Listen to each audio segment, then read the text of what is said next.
So Rich, the NFL schedule release, the NFL loves to draw it out, give us like a game here, a game there before the final reveal. Does that really do it for you? Do you care about that? Look, I'm one of those weirdos. My dad and I try to get to a Jets game every year, so I'm combing through the 17 weeks. What's a good travel spot maybe? When is the home game we could possibly go to? So I am admittedly one of those people who is excited about all this content. What about you? I mean, look, now that I'm becoming a best ball bro once again, it's time to memorize that week 17 schedule, baby. I'm JJ, and last year I tried my hardest to become a best ball bro. I drafted over 500 teams, I talked to some of the most successful best ball players in existence, and I admittedly had mixed results. So this year, I'm going to chase that title once again. My plan is to max enter DraftKings Millionaire Maker, and I'm going to document all of it while talking to the brightest best ball minds on the planet. Last year, I didn't quite get there, but this year, this is going to be the year where I officially become a best ball bro.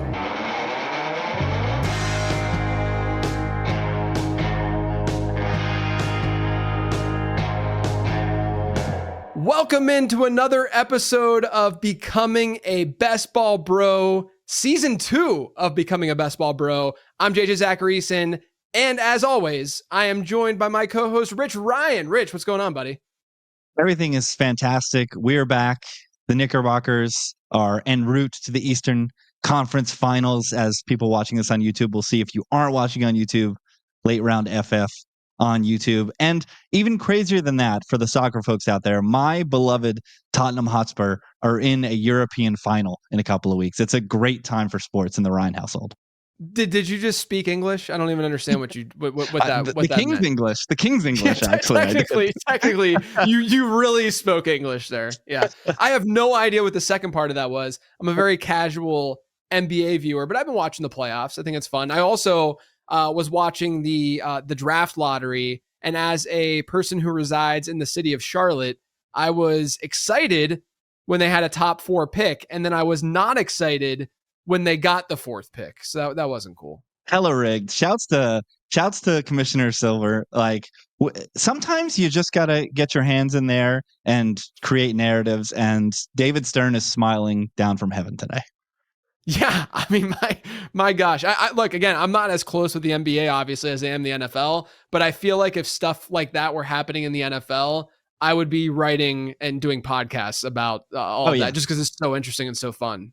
Yeah, you'd be crashing out like everybody right now. Yeah, exactly. But look, this is season 2 of Becoming a Best Ball Bro. We're doing this again, man. Last year we did this. We didn't quite conquer things over at Underdog, but we are shifting priorities, shifting our focus. We're going to be looking at DraftKings this year. I'm really excited. Have you had any experience on DK in the best ball world, or are you going to be sort of learning with me and anyone else who's listening? Admittedly, from a best ball standpoint, no. Obviously, from a DFS and even a sports betting perspective, anytime I'm back home in New Jersey, I'm firing up the DK sports betting app and getting some of those same game parlays in just for fun. But from a best ball perspective, this is going to be a maiden voyage for me. And once again, I love playing this role. I love playing the idiot sidekick who gets to ask all the questions that people in the audience might ask. So I'm here for it. Yeah, well, look, I'm the idiot host, so I'm still, in the same playing field as you are. I'm really excited to be doing this on DraftKings this year. Just full disclosure to everyone, I have barely been in the best ball streets to kick off this season. I didn't do any pre-draft stuff. I just was really busy with some other things, obviously the prospect guide and stuff. But this year, as a lot of you guys know, I hired on David Kitchen, who's the COO at Late Round Fantasy Football. I'm going to blame Kitchen for my lack of best ball playing because, we've been planning. We haven't been playing. We've been planning some stuff, with Late Round Fantasy Football, and that's been taking up more of my time. Obviously, doing a lot of content as well, but I haven't been able to dig in as much as I would want pre-draft. Now that we're in it, now that we're doing this, I'm going to be max entering the Millionaire Maker. I am going to be playing a lot over on DraftKings. There's going to be live streams, over on YouTube like I did last summer, which were a lot of fun. I mean, that got to the point where it's cool to just see the same people hopping in every day and us having conversations, and we get into some weird stuff, not just best ball stuff while I'm drafting, because you can't, you can only talk so much fantasy football, when you're doing these drafts. But there's a lot coming with late round fantasy football and the content we're doing. But one of those things, obviously, becoming a best ball bro season 2, and we're focused on DraftKings this year. Now, there is a difference between drafting on DraftKings and drafting on other platforms. You get a lineup that's 1 quarterback, 2 running backs, 3 wide receivers, 1 tight end, 1 flex, and 12 bench. So basically, like the typical home league kind of lineup that you'll see there. The difference, though, is that a lot of other platforms will be playing half PPR. This is full PPR, which honestly, this is kind of the thing that I am better at, I would say, just because a lot of my analysis focuses on full PPR, because that's sort of the default on a lot of the season-long platforms at this point. So I'm really excited about that. But look, you tally all that up, that's 20 roster spots, Rich, which means it's 20 rounds, which is on the longer side from a best ball perspective. And that definitely can change your approach. So I want to ask you, as someone who has a poker background, as someone who really likes game theory, is the 20 round difference, I guess, if you're looking at like 18 versus 20 or what have you, those extra rounds, what does that do for you? Like, what are some of the things that you might change up as being a complete novice on DraftKings and on with best ball? And obviously, I'll be talking to best ball bros and pros throughout the summer to get this answer and see how they approach things. But what's your initial thought on having those extra rounds? My knee-jerk reaction as a guy who had a lot of 2 quarterback builds with JJ McCarthy last year is that, Rich, you've got no excuse to not have more 3 QB builds this season. That's my knee-jerk reaction. It gives you the opportunity to cushion the quarterback room and even the tight end room. If you want to go super late tight end, you might have an additional dart throw instead of having maybe the 2 that you had in an underdog build. But then once you start to bring up game theory, you can pivot away from some more traditional builds that might have those deeper quarterback and deeper tight end rooms and just really blast at running back or receiver. So like everything, this is going to be an annoying answer, but as you posted this week on the late round feed, living in the gray, a lot of it is going to be draft dependent, right? The way a draft falls. If you have, a great quarterback room early for whatever reason, then you might just want to keep the leverage up and not go for a third quarterback. Same thing with tight end. If you find yourselves like last year where we were finding Bowers and a partner, in the late single digit rounds, so we really liked that build and didn't want to add a tight end, that might be an opportunity for you to go with a lighter tight end. So if anything, it just gives you a larger sandbox to play in and get a little more unique, I think. Yeah, I do too. And the other thing to point out with this full PPR thing, I have this in last year's draft guide, and I'll put it again in this year's draft guide. I'm sure I'm still working on that. I'm just getting going on it, actually.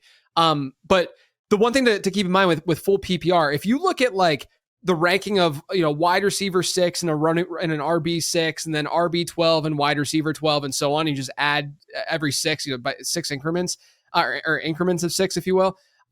Wide receiver in full PPR leagues outscore running back at every single level. So what I mean is, historically, this is since 2011, wide receivers who have been wide receiver 6 in season-long finish in points per game have averaged 18.4 PPR points per game. Running backs have averaged 17.9 PPR points per game. That's at running back 6. Running back 12, 14.9. Wide receiver 12, 16.0. All the way down the list, literally. Wide receiver outscores running back all the way down, which means just from an being optimal standpoint and how your team might utilize that flex spot, you have to imagine wide receivers are going to be, the position that you're going to target a little bit more heavily, because they're going to score more points in that slot. And then the other thing I want to point out, and this is something that I don't think gets enough credit or love in the fantasy football space in general, but when you have a roster that gets more points from other positions and you're trying to optimize and score the most points you possibly can, there does become a point where the wide receiver position just scoring more points is going to have a greater power, if you will, over like a quarterback, let's say, right? Because they just generally are scoring more points, and they're gonna take up a larger chunk of that overall pie. Now, obviously, like value over replacement player, that kind of thing matters a lot more. But yeah, I mean, it's still a very, very interesting, switch and change going from half PPR to full PPR, depending on the platform that you're playing at. Right. You think about those spike weeks too. Whenever I close my eyes and think about spike weeks, it always tends to come at the receiver position. It always tends to be Amari Cooper, bazillion yards and multiple touchdowns. So the data meets my anecdotal analysis of what my eyes see as well. Yeah, for sure. So look, that's basically like what we're getting into with this show this season is that it's now DraftKings focused. We are going to try to conquer the platform and beat best ball, which is not a very easy thing to do, nor should anyone think that that's really that achievable. But while doing so, I'm going to be interviewing similar to last year. Today's episode is a little bit different. It's just more of an introduction, but I'm going to be interviewing the best ball players on planet Earth to get their insights and how they've done well on DraftKings in the past. And hopefully I learn, Rich learns, and more importantly, all of you guys learn as I go on this adventure once again of becoming a best ball bro. But we're not going to end the show with just a 10-minute introduction, just talking about the rule differences and stuff with DraftKings versus other platforms. Look, man, I did my redraft rankings. I haven't published them yet onto the Patreon. I will be doing that this week, but I did my redraft rankings, my season-long rankings, and I then compared those rankings. This was just a quick comparison, just a high-level look. This is still May, but I compared those rankings to what I was seeing over on DraftKings and what ADP looks like on DraftKings, and I tried to find 5 players that my rankings seem higher on and lower on versus the overall ADP consensus there. And we're going to talk through them. So Rich, I'll hand it to you. You can kind of walk through this and I'll answer any questions you might have about the players because you have the players sitting in front of you, and I'll gladly talk through the logic and the rationale behind why I think they might be targets or avoids right now. Well, let's start with a target, a player whose current ADP on DraftKings is pick 38.7, right there at the beginning of the 4th round. Receiver for the Kansas City Chiefs. It's Rashee Rice. Fingers crossed. No suspension that we're going to have to worry about this summer. And a team who lost DeAndre Hopkins over the offseason. And the only meaningful addition in that wide receiver room was a day 3 receiver in Jaylen Royals, one who my fellow Jets fans were completely apoplectic over us taking Arian Smith over. Don't worry about it. You got Arian Smith. It's fine. Everything will be fine. Yeah. But let's talk about Rashee Rice, who's going in the same neighborhood as 2 elder statesmen, Devontae Adams and Mike Evans. And the guy going right behind him is rookie Travis Hunter. Yeah, look, I actually really, really like Devontae Adams this year too. So I don't want to say that I would easily be going one direction over the other. I do think Rashee Rice over like a guy like Mike Evans makes a ton of sense right now with that Emeka Egbuka addition that Tampa Bay had. But with Rashee Rice, he was giving us high-end wide receiver 1 production last year before his injury. And even if he's not his usual self to start the season, I would imagine that things sort of turn around quickly, and at least by week 4, week 5, and then towards the end of the year, which matters the most, obviously, from a tournament perspective and from a playoff perspective. I think Rashee Rice can give us those wide receiver 1 numbers once again. There's also, you mentioned the possibility of that suspension stemming from that incident from last year, but Drew Davenport, who's a friend of mine, he's on he does a lot of legal related things for the NFL and for fantasy football to let us know like if a guy's going to get suspended, if they're not.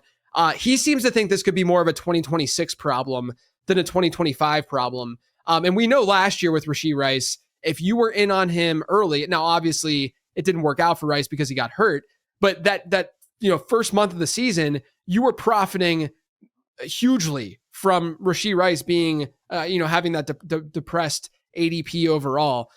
Xavier Worthy did have an uptick in production last year, but when he saw that uptick in production, a lot of it had to do with the fact that they were giving him more of those like lower A dot. He moved around the formation a little bit more kind of looks. He wasn't really being used as the deep threat that a lot of people assumed that he would play and that role that he would play when they drafted him. And so what I see though, is that Rashee Rice was out of the picture. We can't assume that Xavier Worthy is just going to pick up where he left off, because I think that Rashee Rice is more of that target magnet than a guy like Xavier Worthy is. So I think Rice is just a really, really good slot guy. I think they drafted Jaylen Royals because they like what they have in Rashee Rice and they wanted insurance in case a suspension happens or, an injury happens like we saw last year. I just think right now, getting the wide receiver 1 on this team, as late as you are, I think he should be ranked as a wide receiver 1.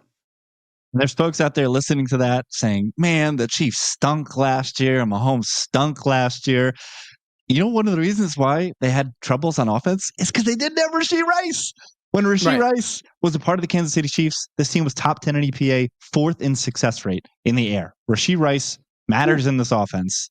So getting him back, getting him healthy should propel, yes, even Mahomes, even one of the GOATs, to better play on the field. I buried the lead. I'm being a terrible co-host because I should have led with this guy, a guy who's been a source of consternation for you.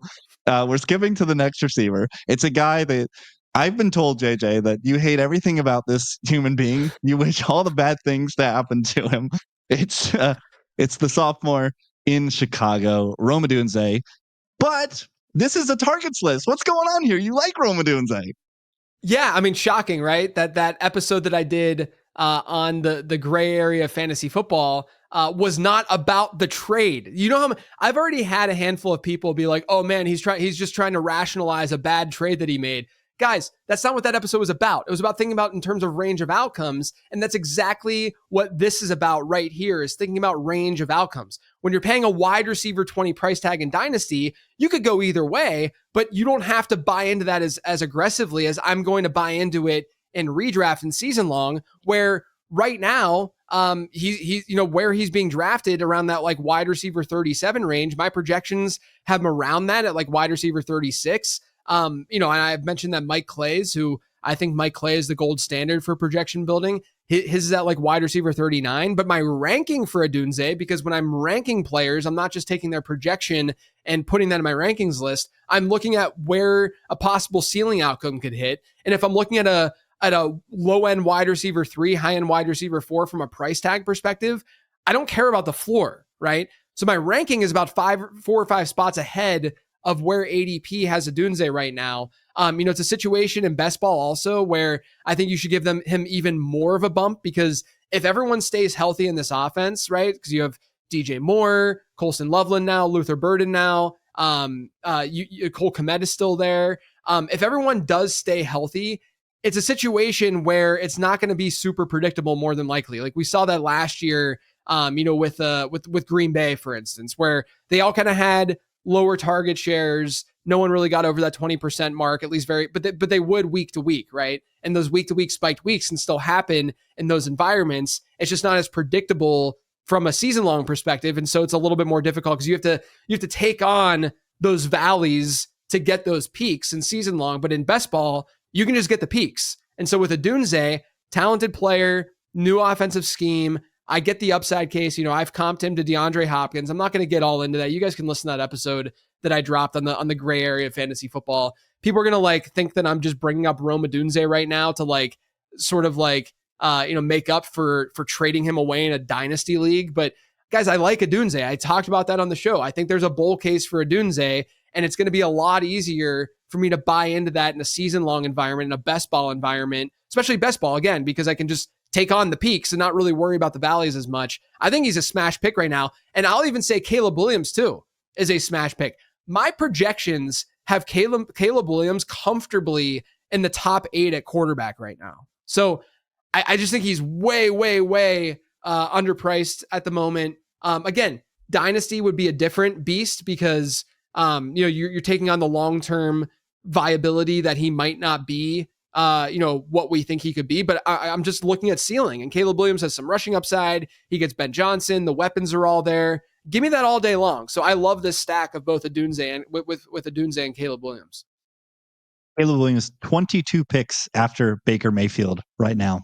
Excuse me. Yeah. On DraftKings, and Baker Mayfield is a pretty strong candidate for something you've been warning about for several years now, which is the pocket passer trap. Yes, we love Baker's weapons. We love his abilities, but if he doesn't have that touchdown variance, taking him 20 picks before Caleb Williams might not be the best. Yeah.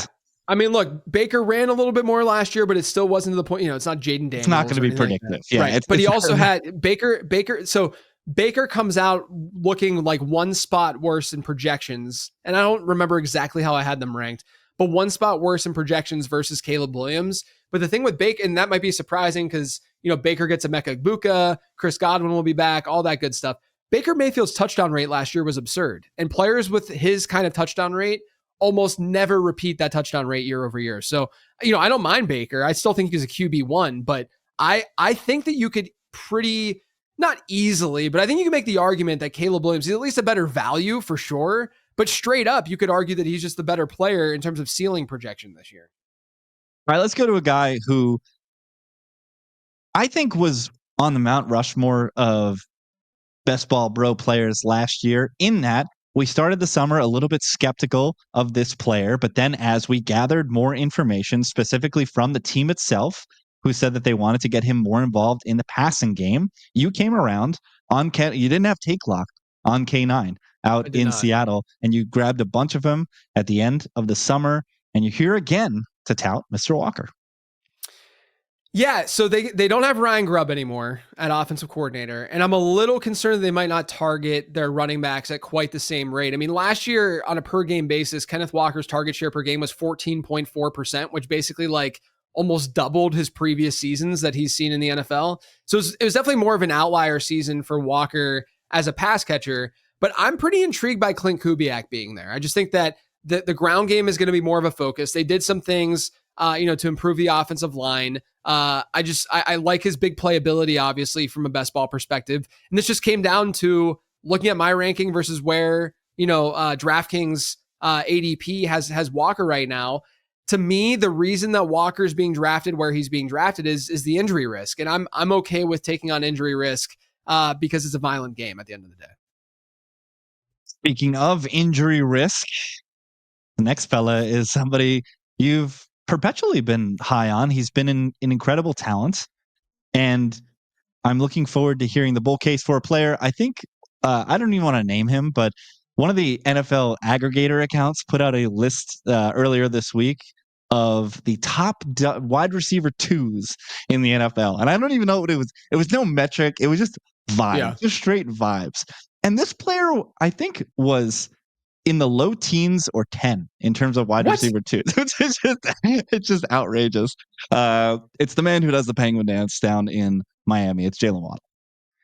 So look, I know that I was in on Waddle last year, and it was a really bad call at the end of the day. But I also think that you can look at last season, and you can look at the other seasons that he's had in the NFL, and you can say last season was somewhat, if not a lot, of an outlier. So his yards per route run by year, okay, this is just his 4 years in the league. 1.75 as a rookie, then 2.59, 2.63, 1.53. Those are his 4 yards per route runs, okay? That's in chronological order. His points per game averages, 15.4, 15.3, 14.2, 10, okay? What season seems the least like the others? It's last season, right? It's not like the other thing. That's right. And last season was a really weird year for this Dolphins offense. I mean, Tyreek Hill, didn't have great yards per run numbers either. And maybe Tyreek Hill's dust, but if Tyreek Hill is dust, then that's opportunity for Jaylen Waddle to just see even more volume in this offense. I think we can comfortably project Jaylen Waddle to have 110 to 120 targets. And then, like I said last year, there's still the upside of what happens if Tyreek Hill is injured. And I think that we would all agree that Jaylen Waddle would be drafted much, much higher than he is now. So there's that contingent upside. So I just think last season, I'm going to buy into this because no longer do you have to buy into Waddle with a premium pick. He's now more of a wide receiver 3 type. And if you're buying him as a wide receiver 3 type, then you can look at the ceiling and you can say, similar to Odunze, you can say, sure, maybe last year is all of a sudden the norm. But if you look at last year, when he played games and wasn't banged up and stuff like that, and when Tua was active, he still was averaging like 13 PPR points per game. Like he was still, wasn't consistent, wasn't great. You don't have to worry about that consistency when you're playing best ball either. I think, look, Jaylen Waddle's a really good talent. He's always been a good talent. And I'm going to buy into that again this year. I won't bring up he who shall not be named again, but it might sound like JJ is doing the thing where he's looking for the best aspects in what was a bad year. But we have to remember that just like he said there at the end, the price is very depressed from where it was last year. We were paying a premium for this player. He was scrapping in that. There was that second round malaise last year where we didn't know who to put at the turn in the early second round. And he was part of that. And you're getting a pretty steep discount this year for Waddle. We talked about the wide receiver 35 earlier in Odunze. A couple ticks down. Jauan Jennings, wide receiver 38. We've got Deebo Samuel in the capital now, so there is less competition out in San Francisco. So let's talk about Jennings. Look, I have no problem with like Ricky Pearsall either in season long and in redraft. But Jennings is coming off a year with a 2.26 yards per route run rate. He had 14 PPR points per game. He was the wide receiver 26 in PPR points per game. And situationally, I think things are better for him this year, where you lose Brandon Ayuk for the first chunk of the season, more than likely, or at least he's not going to be 100%. You lose totally Deebo Samuel. They didn't do anything of substance at wide receiver in the draft that I really am concerned about. So essentially, and the other thing too is that San Francisco's defense might not be very strong this year. They might be forced to throw the ball a lot in some negative game scripts or at least neutral game scripts. And so I look at this situation as arguably a better one for Jennings year over year. Maybe we see some regression and some, not as strong of like a yards per route run rate, but I think there's a chance that he still sees a pretty strong target share in the offense. And he showed a ceiling off last year. He had some big performances last season. So I'll buy into this at a wide receiver 4 price tag. I'll buy into that all day long. Let's talk about Deebo's new teammate then. He shipped off to the Capitol and is now with Scary Terry on the Commanders, and Terry McLaurin. He's actually someone you addressed with his dynasty value as well early on in the offseason. And now you're a little bearish on him heading into the best ball season as well.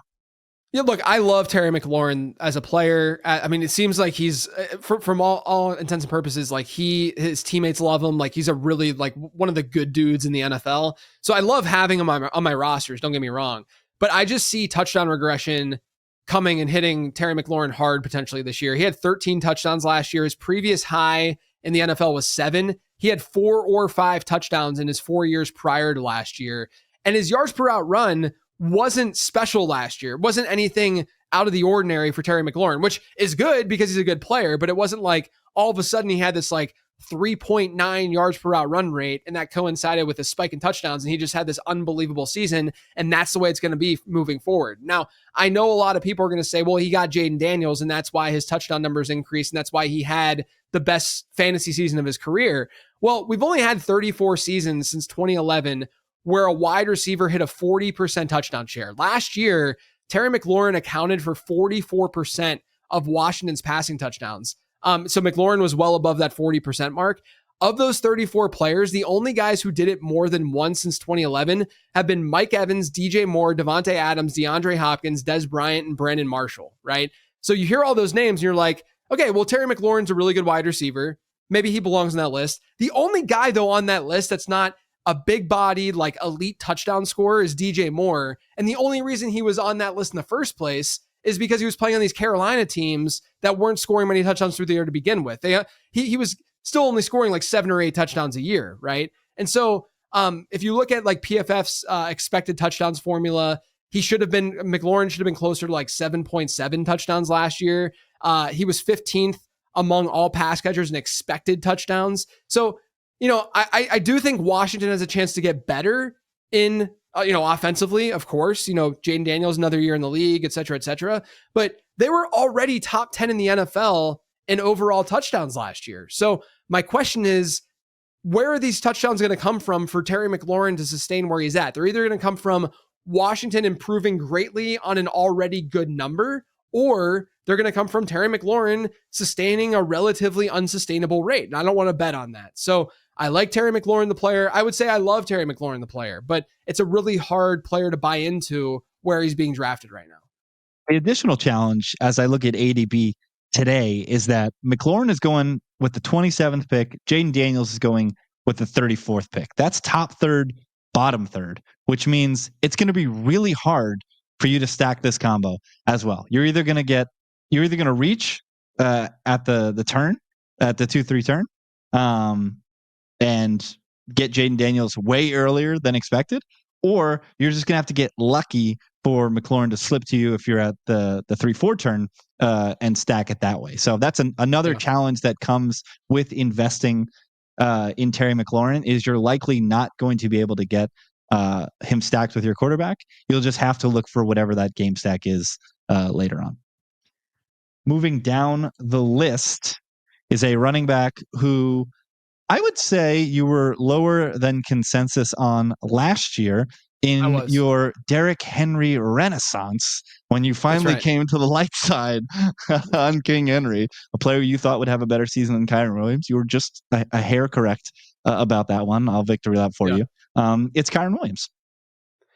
Yeah, look, I wasn't in on Kyren last year. Part of that was, again, because Derrick Henry was typically being drafted after him, and I just like Derrick Henry more than Williams. I think that might have flipped as we got closer to the season. But regardless, I'm just a little bit concerned about his drop in production that we saw last year, like efficiency, at least, alongside them drafting yet another smaller, similarly sized running back in Jarquez Hunter. Blake Corum obviously already being there, but Jarquez Hunter being a more explosive back. I don't think Hunter is going to step in and be the Rams RB1 this year. I just think it could be a signal that the Rams are once again being open to more of a split backfield. And look, I know that the same argument was being made last year to some degree because teams usually don't draft a third round running back to not use him at all and all that.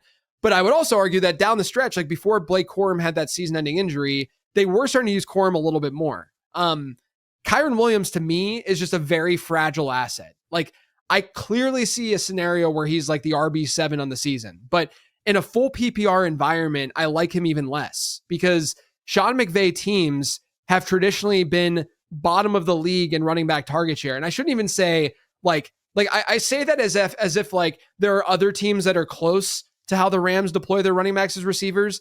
That's not true at all. Running back target share ranks over the last 6 years from Rams running backs from the whole backfield. Ready? 32nd, 32nd, 31st, 32nd, 30th, and 32nd. Like they don't use their running backs as pass catchers at all since they had Todd Gurley. Then you add Devontae Adams to the mix. I don't see how Kyren Williams is going to have a better target share than 8 or 9% in his backfield. Like that might even be more of a ceiling projection. So I just think he's a really fragile asset. Like there's a lot of ways that this could go south for him. And I don't see there being a ton of ways where it could be favorable unless he just, lucks into a lot of touchdowns at the end of the day. 4 receivers he's going ahead of right now on DraftKings: Tyreek Hill, Garrett Wilson, JSN, Marvin Harrison Jr. That is a tough group of receivers in a PPR format to willingly invest in a running back that the team, despite Blake Corum's failures, the team is telling you that by drafting another one, that there is intent there to bring guys into the room, have competition, and have some sort of rotation. So yeah, and I mean, look, even if it's a 2026 thing, because Kyren Williams is a free agent next year, even if that's the case, which I think that's probably the bulk of the case, but you have another able body in the backfield, and that's still a little bit scary. Like I think Jarquez Hunter is good, and that's driving some of this for sure, but you have another player back there that hypothetically could steal a little bit more work. Go back to receiver, a guy who it was a struggle for you in the prospecting process. This Travis Hunter being such an outlier, clearly being an elite player from NFL standards. You had Jacksonville trading up a haul to go and get him. However, he didn't grade as well in your model as Luther Burden and Ted McMillan. But then you've got some of the tape grinders. Reception perception was off the charts for Travis Hunter. So let's talk about him down in Jacksonville. Yeah, I mean, to be fair, after he got the second overall draft capital, his draft capital got in there. That's right. Yeah, he did jump up, and he was the wide receiver one in the class. But to your point, he did have questionable advanced analytics just because, there's a lot that we can explain away there. I think Hunter is the wide receiver one in the class from a rookie perspective, but I can't right now today. I think it's aggressive to have him at wide receiver 21, which is where he's being drafted. Projections have him closer to wide receiver 30. I'll rank him a little bit higher because obviously I want upside players. But here's my argument against Hunter, and this is something that I definitely want to chat with some of the pros about, is that this time of year we're probably going to have slightly sharper players playing, and I think that they're going to elevate rookies a little bit more than what we'll see later on in the summer whenever we get more of the casual player. Which I'll say this again, I say this every year, but I'm not saying being a casual player is a bad thing. That's a healthier way of approaching all of this. So I'm not talking down on anyone who is more of a casual player. I'm just saying that, the more experts in the arena, if you will, are going to like rookies probably more than the average player will. And I think that's probably driving up the Travis Hunter cost at least a little bit. So part of it is sort of that game theory. Like, I'm going to get Travis Hunter in drafts this year because I want the upside. But I do wonder if wide receiver 21, maybe he gets a little bit higher whenever minicamp happens and like he makes a great play or we hear more about his usage, whatever. But I think that there's a better chance that this drops than rises, over the next few months. Maybe I'm wrong though.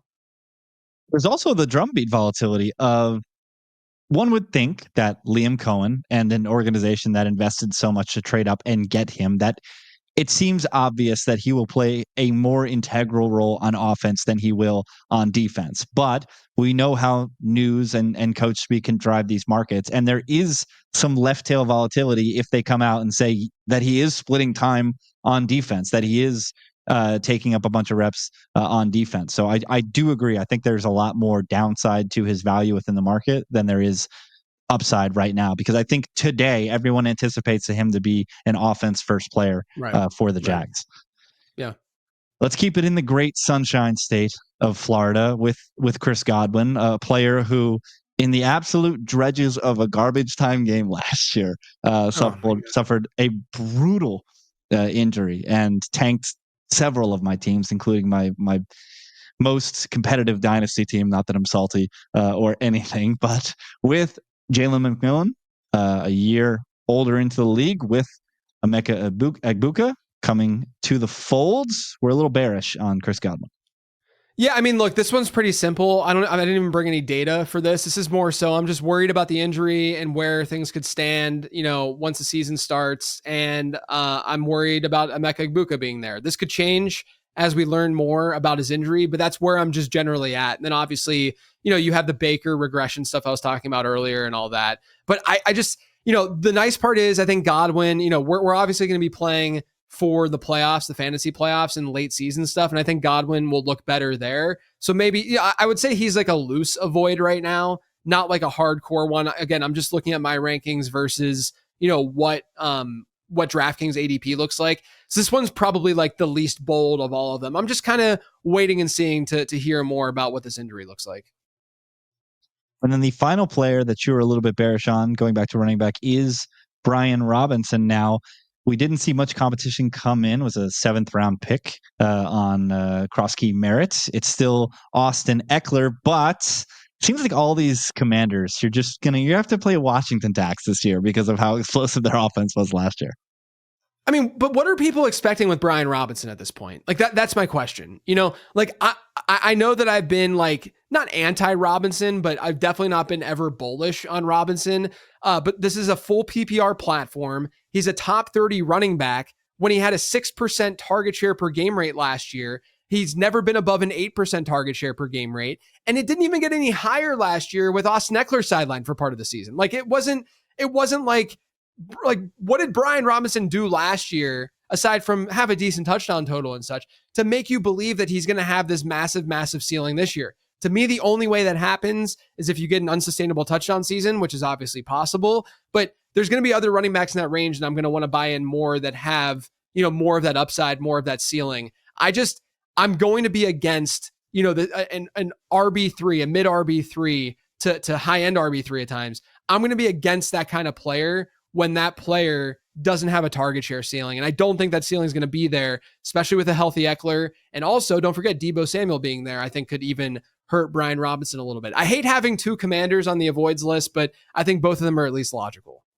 4 running backs going directly after Robinson right now on DraftKings: DeAndre Swift, Isaiah Pacheco, Tyrone Tracy, Cam Scatterbo. Obviously, you've got the ambiguous situation in New York that I'm sure will be divisive all summer. But the 2 players directly after him, Swift and Pacheco, please give me those 2 players all day. What's the difference between right now, today, between Pacheco and Brian Robinson? Aside from Pacheco probably has weaker competition on his team.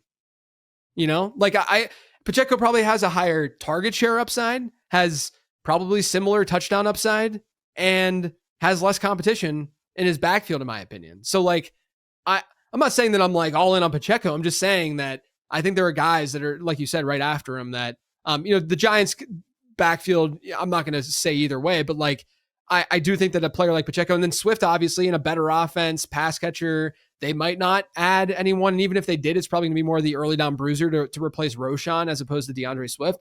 Like, I think that there's more upside with those players than there is with Brian Robinson. All right. So yeah, those are my targets and avoids right now. Again, that's just based off of what my season long rankings are saying and then what DraftKings ADP says and just comparing the two. It's not the most like detailed thing in the world that I did. I just want to compare it just to get like a little primer, like little glimpse into what's going on over on DraftKings right now. But Rich, we're gonna end this thing. Season 2, episode 1. Let everyone know where they can find you and so that they can follow along your journey as well. At Rich T. Ryan across all socials. If you want Jets opinions, if you want inane Nick support over the next couple of weeks, that's where you can find me. I'm on Twitter at LateRoundQB. Thanks for listening, everyone. I'm really excited to do another season of this show. It was really cool going to like places like the Fantasy Football Expo and people like saying that the thing that they liked most the last offseason and last summer was this show. So I'm really excited to bring it back. And I hope you guys enjoy it too this summer. So with that being said, thanks for tuning in.